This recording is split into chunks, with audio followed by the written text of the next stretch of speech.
Olá, boa noite. Obras na rua Tomás de Aquino voltam a registrar transtornos e moradores cobram providências. E mais. Carro fica destruído após acidente na Fátima Porto e motorista é socorrido inconsciente. Polícia Militar Rodoviária registra ocorrências de embriaguez e de tráfico de drogas nas rodovias que cortam a região. Homem é preso após arrombar residência de vizinho. Produtos foram recuperados. Você vai ver que o movimento na rodoviária de Patos de Minas cresceu e produtores rurais aproveitam o momento para comercializarem seus produtos. E a gente volta a falar sobre os números da Covid-19 e destaca os bairros de Patos de Minas que registraram mais mortes pela doença. O NTV News deste sábado, dia 26, já está no ar.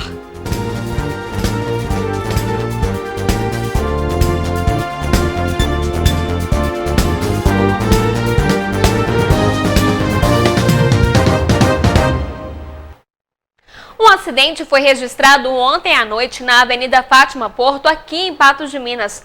O motorista perdeu o controle da direção do veículo e bateu em uma árvore, às margens do córrego do Monjolo. O motorista de 23 anos seguia sentido ao bairro Cônego Getúlio, quando em uma curva fechada, perdeu o controle da direção do veículo Ford Ka e bateu em uma árvore. O carro ficou com a frente bastante danificada. Imagens de segurança de um estabelecimento próximo flagraram o acidente.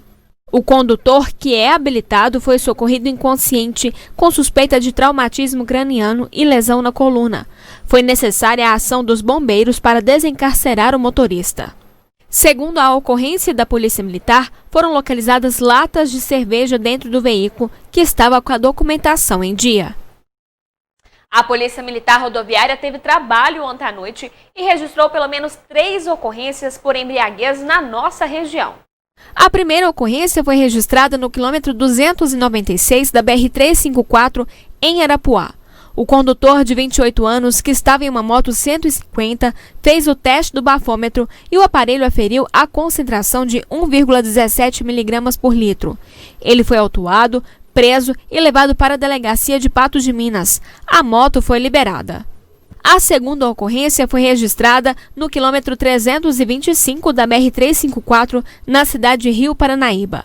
O motorista de 37 anos estava em um veículo cadete e também fez o bafômetro, que apresentou 0,56 mg por litro. Além disso, o autor dirigia sem possuir CNH. Ele foi multado e levado para a delegacia de Patos de Minas. O carro foi liberado. A terceira ocorrência foi no quilômetro 13 da MG 223, em Monte Carmelo. O motorista de 38 anos estava em um Chevrolet Classic e o resultado do bafômetro foi de 1,05 mg por litro. Além disso, o condutor dirigia sem cinto de segurança. Ele foi multado e preso, sendo encaminhado para a delegacia de Patrocínio. O carro foi liberado. E um homem de 26 anos foi preso ontem à noite suspeito de tráfico de drogas. A prisão aconteceu durante a operação antidrogas realizada na rodovia federal BR-354, no quilômetro 249, no município de Lagoa Formosa. A Polícia Militar Rodoviária fazia operação quando abordou a caminhonete D20. No painel do carro foram localizadas folhas e sementes secas de maconha e 2 embalagens de folhas ultra finas para fabricar cigarros. O motorista foi preso e conduzido à delegacia. A caminhonete foi liberada. E um homem de 41 anos foi preso por furto ontem à tarde aqui em Patos de Minas. A prisão aconteceu na rua Gabriel Pereira, no bairro Nossa Senhora das Graças. Segundo informações da Polícia Militar, o criminoso entrou na residência da vítima durante a madrugada, enquanto não havia ninguém na casa. O ladrão furtou diversos pertences da vítima, inclusive 2 armas de fogo. A vítima chegou em casa e deparou com o imóvel arrombado. A Polícia Militar foi acionada e realizou levantamentos para tentar identificar o autor. Os policiais foram na casa do suspeito, que é vizinho da vítima. No local foram apreendidas uma pistola calibre 380, uma espingarda calibre 44, outras 2 munições, uma pistola, um facão, uma faca, joias, uma caixa de som, uma bolsa, uma mochila, um relógio e um aparelho celular, além de mais de R$800 em dinheiro da vítima. O homem possui diversas passagens policiais. Um homem de 24 anos foi morto ontem à noite em um posto de combustíveis no bairro Universitário, na cidade de Rio Paranaíba. Segundo informações da Polícia Militar, testemunhas viram quando a vítima entrou no posto para calibrar os pneus do carro. O suspeito de 22 anos também estava no estabelecimento. A informação é de que os dois possuíam desavenças antigas. Os dois se desentenderam e, durante uma discussão, o suspeito pegou um canivete e feriu a vítima no braço e no peito. Em seguida, ele fugiu do local e continua foragido. Wellington, que aparece na imagem, Wellington Rodrigues Rocha, foi socorrido e levado para o Hospital Municipal, onde recebeu os primeiros socorros. Entretanto, devido à gravidade dos ferimentos, ele precisou ser transferido para o Hospital Regional aqui em Patos de Minas por uma ambulância municipal, mas ele não resistiu e morreu na unidade. Este foi o segundo homicídio registrado em Rio Paranaíba em 2020. A seguir, você vai ver que o movimento de rodoviária de Patos de Minas cresceu e produtores rurais aproveitam o momento para comercializarem os seus produtos. Com o fim do feriado de Natal, é hora de retornar para casa. Nesse fim de semana, o movimento na rodoviária de Patos de Minas cresceu. Gente chegando, gente saindo. Assim foi a sexta-feira de Natal na rodoviária de Patos de Minas. É que aqueles que vieram rever familiares e celebrar a data aproveitaram o final do dia para voltar para casa. Estou viajando para Campinas. Estou chegando. Deu para aproveitar o Natal? Deu bastante. Está indo. Sim, para Lagoa Formosa. Veio passar o Natal aqui? Veio passar. Em comparação com o ano passado, a queda no movimento foi de 50% para esta época do ano. Entretanto, comparado aos meses anteriores, a movimentação foi maior. Em relação ao ano passado, foi o que nós prevíamos, né? Houve um aumento de passageiros em relação a esse ano, tá? Mas em relação ao ano passado, apenas 50% do movimento. Né? Nós ainda estamos em pandemia, foi um movimento bom, por esperar dessa época de pandemia, foi até agradável sim. Para os dias que antecedem a virada do ano, espera-se que a rodoviária fique bastante movimentada, mais do que o comum no Natal. Que no Natal, geralmente o pessoal vem passar com a família, vem para Patos de Minas e o movimento de chegada é muito grande em relação ao movimento de saída. Já o ano novo, há uma inversão. O pessoal vai curtir mais, principalmente litorais, está procurando muito lugares aí de cidades históricas, onde tem a possibilidade de ficar em ambientes abertos. E mesmo sem as celebrações costumeiras em São Paulo e no Rio de Janeiro, os destinos para quem pretende deixar Patos de Minas seguem sendo as regiões litorâneas desses estados. Está notando-se sempre o litoral do Brasil, né? Então, a procura é imensa para o litoral. Há possibilidade de alguns lugares estarem fechados, ou então com algumas atrações impedidas de acordo com a pandemia, de acordo com cada estado. Então você procure saber realmente o que está acontecendo na sua determinada localidade onde você vai passar o Réveillon. E hoje foi dia dos comerciantes comemorarem as vendas natalinas e já começaram o aquecimento para as vendas do Réveillon. As vendas de Natal deste ano na Feira do Produtor Rural surpreenderam os comerciantes. E o último sábado de 2020 foi sinônimo de feira com bastante movimentação. Natal, desde a feira de quarta, foi bom, foi um movimento considerável, sabe, aumenta, né, a cidade acaba que tem visitante, né, então eles sempre vêm conhecer a feira, né, que é uma, vamos dizer assim, ela é uma parte cultural nossa, né, e hoje também a gente percebe pelo público que foi um movimento muito bom. E a gente tomando todas as medidas aqui para nos proteger e proteger o nosso cliente aqui também. A dona Maria dos Reis acordou cedo e foi realizar as compras. Aí comprei alface, cebolinha e doce, queijo e pamonha. Já com pensamento para o momento da virada de ano, a Maria dos Reis já sabe os itens que comprará. Para o novo, compro mais algumas coisinhas, né? Uma ceia, melhor. Neste estabelecimento, a expectativa é que a movimentação de Ano Novo supere ou iguale a de Natal. Segundo a Valdemira, frutas e mandiocas devem ter maior demanda. A gente espera assim, que é um encerramento do ano, né? E vai ser bom. Porque você vai trabalhar muito, mas encerra devido que é de sexta para sábado, então vai ser bom para colher no sábado também para a feira, né? As frutas sai mais, né? A mandioca também sai bem, porque com o churrasco pega bem, né? Então sai bem a mandioca. Além disso, alguns tira-gosto e queijos temperados devem ter maior saída neste momento de confraternizações de final de ano.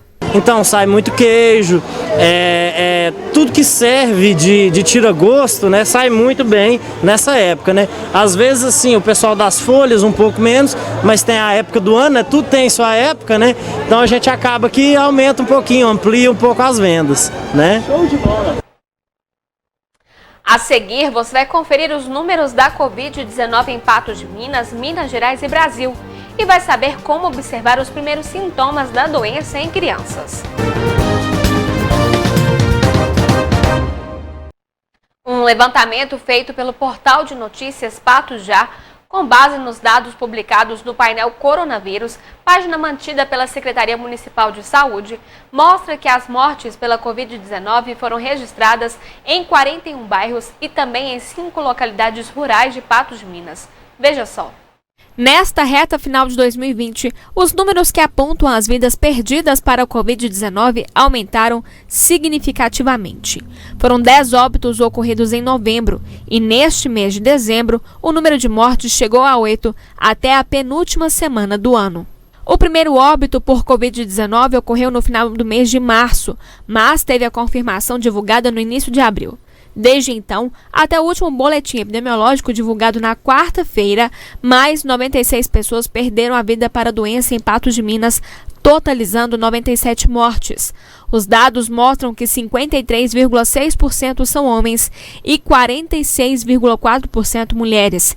A região central da cidade continua liderando o número de mortes. Foram 14 registradas nesta região, seguido do bairro Cristo Redentor com 6.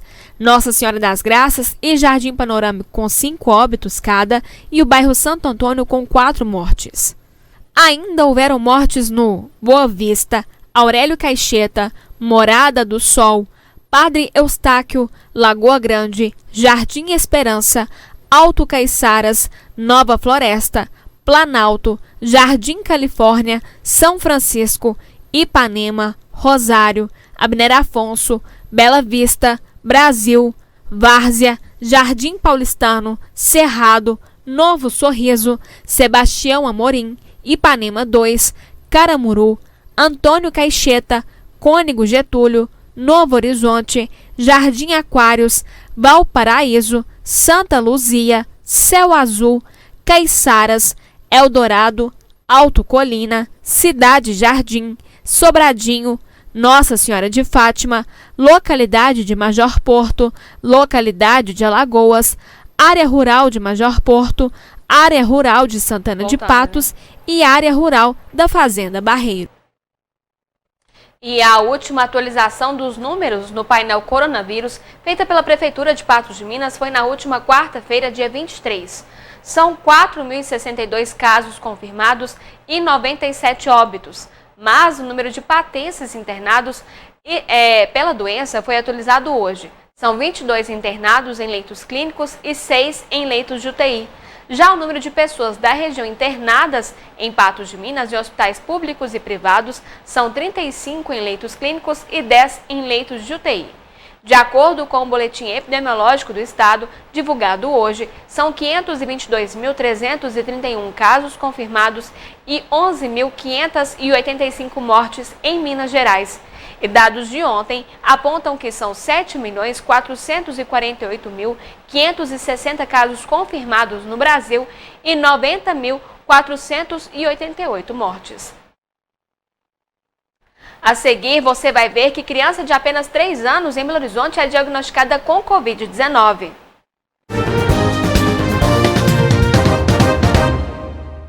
Uma criança de apenas 3 anos de Belo Horizonte foi diagnosticada com Covid-19 após a mãe encontrar manchas avermelhadas pelo corpo do filho. O fato levantou alerta sobre como a doença se manifesta em crianças. O novo coronavírus que causa a Covid-19 pode se manifestar de diferentes maneiras no organismo de uma pessoa adulta. O mesmo ocorre com as crianças e os adolescentes, apesar de a maioria ser assintomática. Nós temos internado poucas crianças.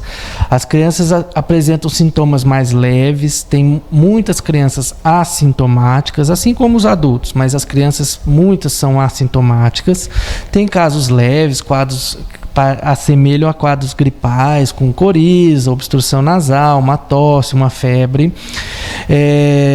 E tem manifestações das mais diversas. A gente tem visto que alguns casos de coronavírus a criança apresenta diarreia, apresenta vômito e tem sido observado também algumas crianças se apresentarem com lesões de pele após o contato com o coronavírus. Há estudos que identificam a possibilidade de as crianças serem mais resistentes ao vírus, mas ainda não há comprovação do porquê de apresentarem essa resistência. A medicina ainda não sabe explicar por que nós temos visto casos mais leves ou menos casos nas crianças. Pode ser sim pelo volume de ar inspirado, a criança inspira menos ar. Por causa do tamanho, a criança é menor, então menos contato com partículas, menos contato com o vírus.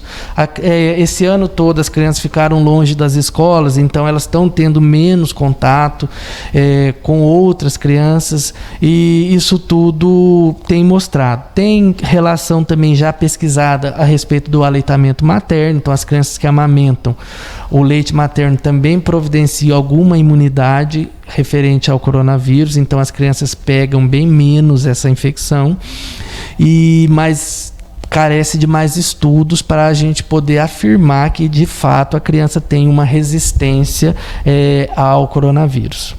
O que vale reforçar é que, apesar dos números inferiores de casos confirmados de Covid-19 em crianças e adolescentes e de a maioria ser assintomática, não se pode relaxar com os cuidados de prevenção. Afinal, elas podem, mesmo sem sintomas, transmitir o vírus para outras pessoas. Por isso, deve-se estar sempre atento. Como existem esses casos assintomáticos, muitos podem ter tido a doença e podem ser disseminadores que ficaram então ocultos aí dentro do que a gente pode ter de parâmetro de positividade para coronavírus, né?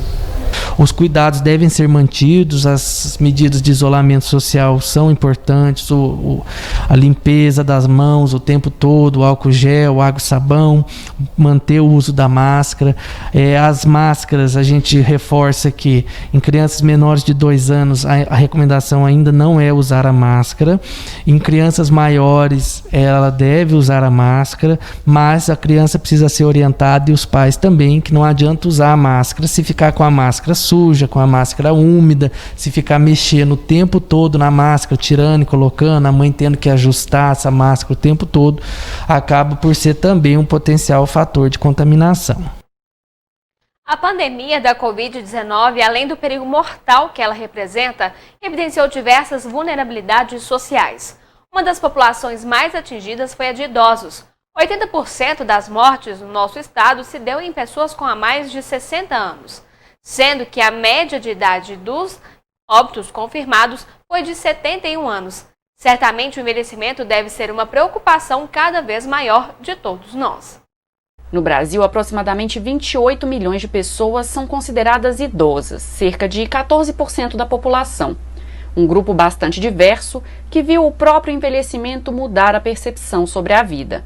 Quando o ser humano se encontra na velhice, já está envelhecido, já passou por toda uma vida, ele tende a interpretar o mundo, perceber o mundo de uma forma mais simples, mais prática, mais objetiva. Pequenas coisas que realmente fazem a diferença para esse idoso. Depois dos 60, a necessidade de cuidado fica maior e um pouco de atenção faz toda a diferença. Envelhecimento, a gente começa a descobrir dor onde não tinha, dificuldades de movimento onde não tinha, dá valor às pequenas coisas como um prato de arroz, feijão, batata frita e bife. E aos filhos que a gente tem, que a gente convive, depois quando chega na velhice que a gente vê que eles realmente são o nosso apoio. O que eu aprendi é que a gente fica mais tolerante, né? Tem mais um pouco assim de experiência para passar para os jovens e aceitação também, que hoje a sociedade aceita mais, né, a interação dos idosos com eles. O lazer e a socialização, fundamentais em qualquer idade, também ganham um novo significado e reforçam a sensação de ser uma pessoa ativa. Já foram feitas várias pesquisas relacionando lazer e atividade físicas com bem-estar e a qualidade de vida dos idosos. Já está comprovado que ambos os elementos são reguladores neuroquímicos. Além disso, eles propiciam que os idosos, não tenham sentimentos, ou que pelo menos minimizem sentimentos como tristeza, solidão e incapacidade. O ano de 2020 e todo o contexto da pandemia também reforçou, em alguns casos, a sensação de vulnerabilidade. 7% da população em situação de rua de Belo Horizonte, por exemplo, tem mais de 60 anos. Esse cenário, ele foi um cenário que o idoso, ele trouxe para essa diversidade nossa uma série de questões para a gente pensar nas nossas políticas públicas, para a gente pensar até que ponto, esse idoso que vivencia uma situação de estar na rua, o grau de vulnerabilidade, de susceptibilidade em relação a um adoecimento, a precariedade de cuidado com a sua saúde. Por isso, o caminho para dar o devido cuidado a essa população passa por políticas públicas não só direcionadas aos idosos. É preciso reconfigurar nas famílias e, em especial, entre os mais jovens, um novo olhar sobre o envelhecimento. De 2 décadas para cá, o envelhecimento ativo trouxe as pessoas idosas para a rua, para o movimento de participação, de convivência, e nós temos também que dar conta desse idoso que está envelhecido, doente, precisa do sistema de saúde. Então, é muito importante que a gente tenha, se alie a esses propósitos, de ter uma velhice com qualidade e preservando a nossa saúde da melhor forma possível. Futebol. O Atlético entrou em campo hoje às 17 horas para enfrentar o Coritiba. A partida válida pela 27ª rodada do Campeonato Brasileiro aconteceu no Mineirão. O jogo terminou agora há pouco em 2-0 e o Atlético está em segundo lugar empatado com o Flamengo, ganhando no número de vitórias, mas o Flamengo tem um jogo a menos. Essa foi a última partida dos times em 2020. Depois de ganharem folga na última quinta-feira e na sexta-feira, os jogadores do Cruzeiro representaram hoje na Toca da Raposa, onde iniciaram as preparações para a partida contra o Cuiabá. O jogo, válido pela 32ª rodada da Série B, será na terça-feira, às 21h30, no Independência. Com os tropeços diante do Avaí e Ponte Preta, o Cruzeiro ficou ainda mais distante do sonho do acesso. A equipe está em 11º lugar, com 40 pontos, e a 9 do Juventude, que abre o G4, e Cuiabá é o terceiro com 50 pontos. Pelo menos 1.500 novos agentes da Polícia Rodoviária Federal devem integrar a corporação em 2021. Segundo o diretor-geral da PRF, Eduardo Ágil, o concurso terá 500 excedente, além das 1.500 vagas imediatas autorizadas, totalizando 2.000 novos policiais rodoviários. Embora o prazo para a publicação do edital de abertura do concurso público seja de 6 meses, contados a partir da data da publicação da portaria, Ágil adiantou que a banca organizadora do concurso será definida ainda este mês, para que o edital saia nos primeiros dias de janeiro. Assim como no último concurso de 2018, a nova seleção contará com provas objetivas e dissertativas, análise de títulos, testes de aptidão física, avaliação psicológica, avaliação biopsicossocial, avaliação de saúde, investigação social e curso de formação. A autorização para o concurso foi publicada na última quinta-feira no Diário Oficial da União. A seguir, moradores voltam a reclamar de transtornos na Tomás de Aquino e, segundo eles, com o feriado prolongado, as obras estão paradas. A pandemia provocada pelo novo coronavírus trouxe inúmeras preocupações. Uma delas é a economia. Será que em um ano complicado como este as pessoas pouparam ou tiraram lição em relação ao dinheiro? É o que você vai ver agora. 2020 foi um ano desafiador para a população. Financeiramente, então, nem se fala. Mas e aí? Quanto ao dinheiro, o que este ano te ensinou? Aprendi a administrar mais dinheiro. Aprendeu a investir no momento certo? Sim. Eu aprendi a gastar menos dinheiro. Segundo a economista Isabela Mâncio, as pessoas tiveram que se reinventar nesta pandemia provocada pelo novo coronavírus. As pessoas têm buscado cada vez mais informação para viver melhor, buscado educação financeira e entendido melhor do que se trata. Porque, às vezes, as pessoas estavam antes vivendo acima do próprio custo de vida e com a mudança, com os imprevistos, com a pandemia, foram percebendo que elas precisavam se adaptar, que elas precisavam baixar o custo de vida dela dentro do que é a renda delas ou aumentar a renda por meio de renda extra, né? E isso, para a pessoa que ganha um salário mínimo, 2, 3, 4, 5, 10, 20, por aí vai, né? E foi justamente o que este homem fez. Ele poupou para poder enfrentar momentos de dificuldade que ainda podem surgir. Acho que eu aprendi mais a poupar para tempos de crise, né?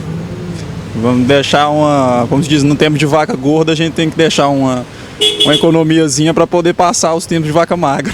Excelente. A expectativa para o próximo ano é de que a economia volte a crescer. Entre os fatores, que as pessoas tenham dinheiro para investir. Nisso, será preciso ainda mais planejamento.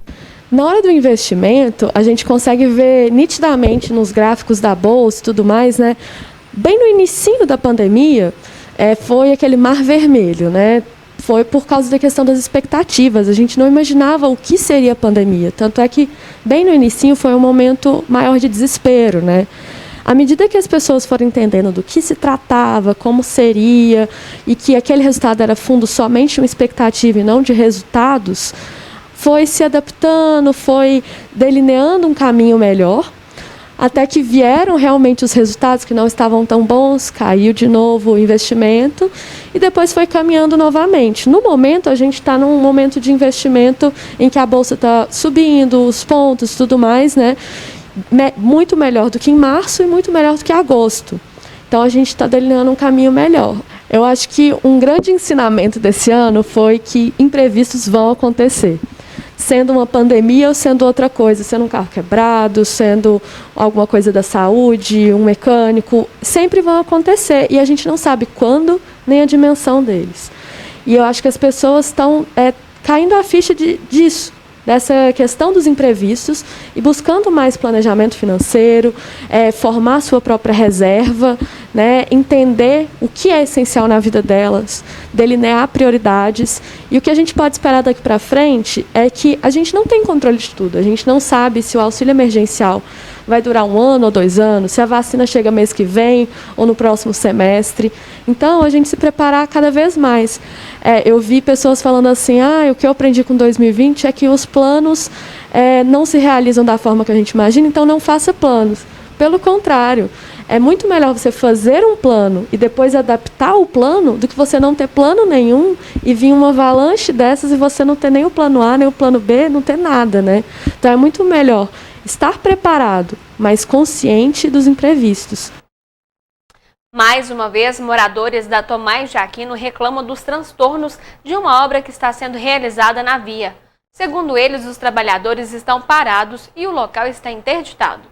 Todo mundo sabe que obra e reforma trazem alguns transtornos, mas os moradores da Avenida Tomás de Aquino não aguentam mais. Essa aqui tá demais. A obra tá transtorno, faz bagunça, isso a gente tem que concordar. Muito, bastante.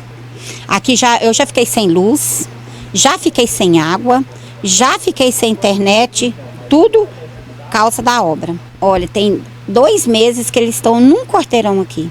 A obra é para a instalação de uma rede pluvial e, segundo os moradores, está parada há alguns dias. Isso porque, antes de dar seguimento aos trabalhos, é preciso que um poste de iluminação seja retirado. Agora está dependendo da CEMIG, né, da segurança para eles fazer a caixa ali. A CEMIG não vem para fazer isso, né, fica enrolando. Aí fica parado, né? Então a CEMIG, aí pede a CEMIG, por favor, vem escolar esse poste, porque já caiu esse já veio cá, veio reportagem. A vizinha está sofrendo aqui com esses negócios, com esse santuário. Então, uma coisa nós pede, a CEMIG mudar esse poste, ou escorar ele, para acabar essa obra que faz santuário. É difícil, o professor não respeita, o motor não respeita. Chega ali, abre os buracos, ali deixa aberto, aí é aquela bagunça. Então, depois ele fechou ali agora, porque estava carro passando, caindo aqui dentro do buraco, então... Enquanto o poste não é retirado e a obra não é finalizada, os moradores sofrem com os transtornos. A Abigail, por exemplo, contabiliza perdas na padaria, além de outros prejuízos. Na verdade, todo mundo aqui está sendo prejudicado. Né? Nós ficamos sem água, é a água. Nossa água está passando por cima aqui nessas mangueiras, aqui, esse quarteirão aqui. Né? Porque eles mexeram na rede d'água aqui. A vizinha que ficou sem internet, eu fiquei sem internet, todo mundo ficou sem internet. A vizinha ficou uma semana sem internet. Eu fiquei um dia, sabe? Quebrou meu padrão. Eu fui bastante prejudicada. Como a Avenida Tomás de Aquino é via de ligação de bairros da parte alta da cidade com o centro, muitos ainda se arriscam a passar pelo local e os moradores se preocupam. É perigoso, nós temos perigo de algum carro cair, aconteceu com uma coisa mais séria, com um acidente, morrer alguém assim, é perigoso, ele tem medo. Facinho de morrer um ali, né? Porque eles não respeitam, eles estão vendo que está sinalizado, eles tiram a sinalização. Quinta-feira choveu, ali não tinha sinalização nenhuma. Foi Deus que abençoou de não morrer um ali. Tá perigoso, muito perigoso. E eles pedem que a obra seja finalizada o mais rápido possível. Ela tá parada, ela começou bem antes do Natal. Já era para ter acabado antes do Natal. Só por conta desse poste que eles não acabou porque a CEMIG está enrolando. Se não fosse, já era para ter acabado já há muito tempo. O NTV News de ontem se encerrou com o poema Madalena. Cadê o seu laço de fita verde? Os versos foram feitos por Moacir Manuel Felizmino e declamados pela jornalista Paula Mota. Devido ao grande número de pedidos, nós vamos exibi-lo novamente. No princípio foi um pão que Madalena pediu. Uma senhora, com nome de santa, lhe ofereceu abrigo e lhe prometeu adoção. E a Madalena, tão pequena, tão pobre e tão preta, foi dado o pão, o arroz e o feijão. Mas como nem só de pão vive o homem, Madalena também carecia de um naco de afeto, de um caderno pautado, de um vestido estampado, de uma boneca barata. Mas isso Madalena não teve, não. Não.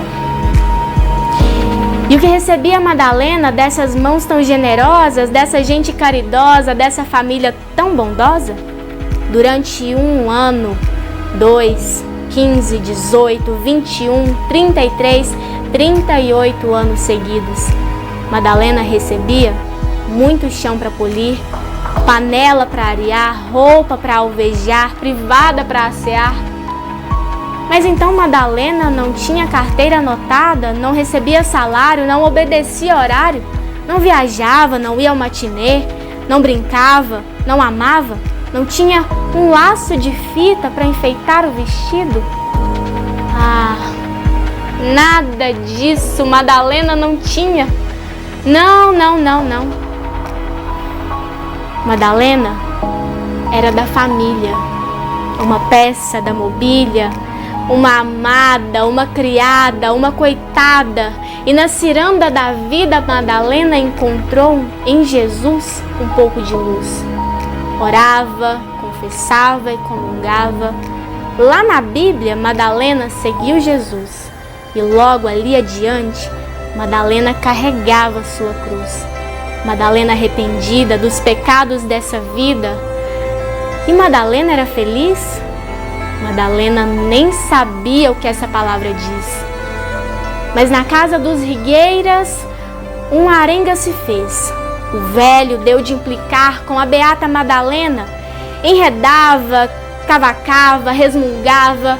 Que ofensa, que agravo, que insulto, Que desfeita teria Madalena cometido dessa feita? Mas a família bendita realocou Madalena logo ali do outro.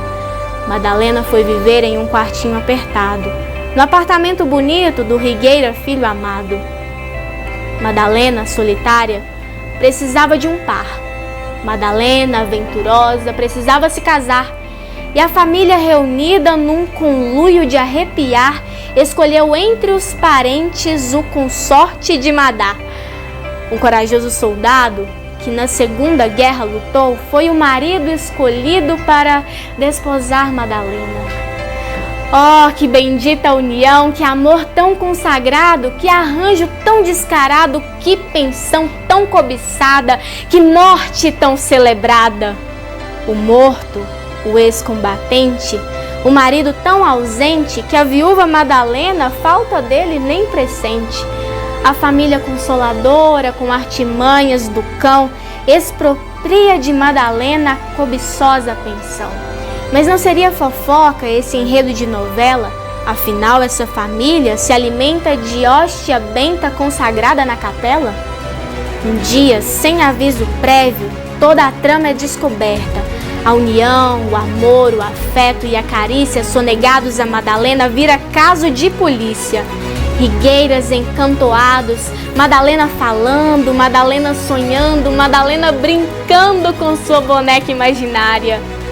Mal sabia Madalena que seu pedaço de pão era a ceia da Senhora, que seu vestido de chita era a renda do Senhor, que sua pensão ordeira era a farra dos Rigueira, que sua liberdade era a sua escravidão. E se essa tramóia tão real, degradante e vergonhosa não tivesse ocorrido logo ali, no quarteirão adiante, eu até poderia imaginar que era uma peça de ficção. Mas essa ainda é a terra úmida de sangue, suor e lágrimas de quantos aqui foram soterrados por senhores e senhoras que carregam um terço em uma das mãos e seguram um chicote com a outra mão.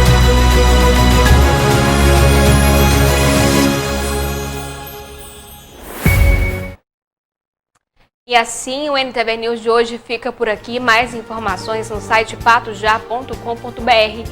Mais informações também na próxima segunda-feira, no 30 Minutos, a partir de 11h30.